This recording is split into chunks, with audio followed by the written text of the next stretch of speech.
It is November 9th. I have updates for today. If I miss anything, please leave it in the comments. Official numbers have not been given today, so we're just going to talk about what's happening. But we can assume that we are closer to 11,000, if not over 11,000, of people that have been counted. But there are still so many missing underneath the rubble as well, so the number is probably much, much higher. And we know that almost half are children. In the last 3 days, 8 hospitals have been bombed by Israeli forces. In 3 days. And a total of 18 hospitals have been completely out of service since October 7th. Civil defense and ambulance crews have recovered the bodies of 6 Palestinians in southern Gaza after a residential building was bombed by Israeli forces. Children in Gaza are suffering from dehydration, and dehydration on a child's body is much more fatal than it is on an adult's body. Clean water is hard to come by. People are drinking what they can, but that results in them getting sick, and then that just furthers dehydration because they will have diarrhea, they'll throw up, you become more dehydrated. Dehydration can kill a child within hours, you guys. You have to understand this. They need water. They need clean water.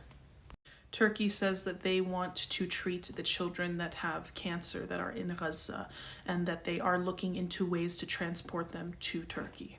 Negotiations are currently underway between Qatar, Egypt, and the US to have a 3-day humanitarian ceasefire in exchange for 12 of the captives in Gaza.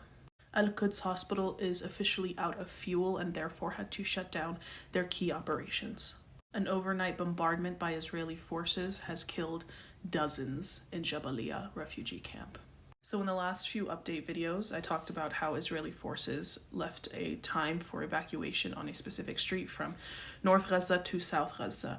Now, thousands of people, of Palestinians, took this evacuation route, but lots of them ended up going back to North Gaza because of how bad it is in South Gaza. It's pretty much, a lot of people are describing it as a concentration camp.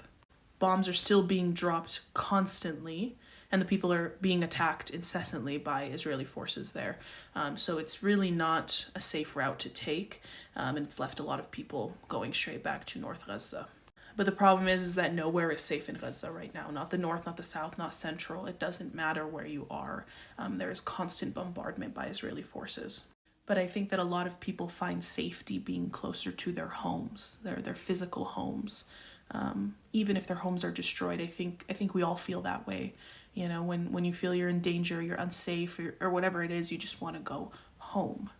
An international criminal court claim has been filed against Israel in regards to genocide. This is not the first time a claim has been filed against Israel in the last month, but we are yet to see them take action or to take the claim seriously. The claim also calls for warrants to be issued for top Israeli officials.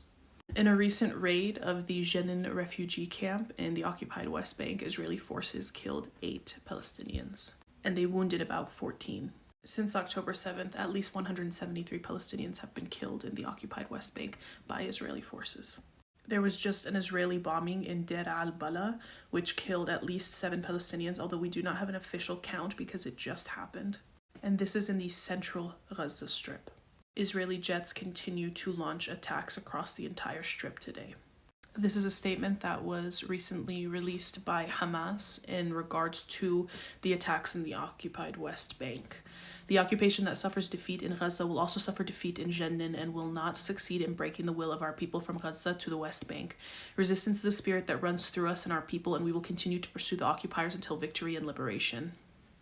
Witnesses in Jenin have reported at least 5 explosions in the last half hour. Now remember, Jenin is in the occupied West Bank. This is not in Gaza.